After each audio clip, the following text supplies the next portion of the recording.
everyone. So thanks, Paul, for kicking us off here. I will, slide here. So I'm going to start off just talking a little bit about what Paul talked about briefly, which is IID's obligation to serve.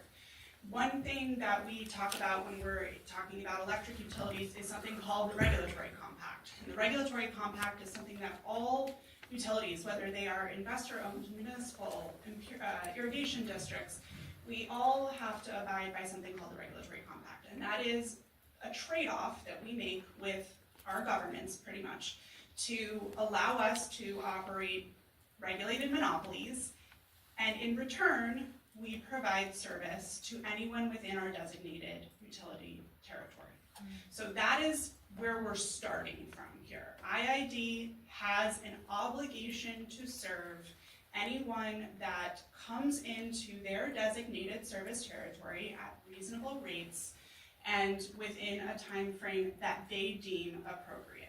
That doesn't mean that IID needs to serve every single developer or every single customer at their terms. It means that IID needs to serve any customer that makes a request and can abide by the terms and conditions, which we call tariffs or rates or riders, that they set forth and that are approved by their board.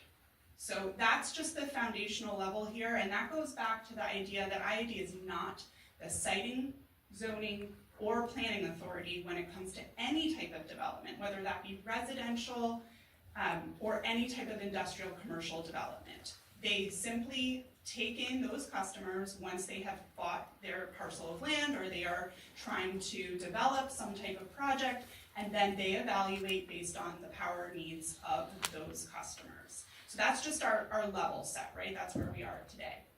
IID is trying to make sure that they tackle this type of new development as responsibly as possible, and that is where people like me come in.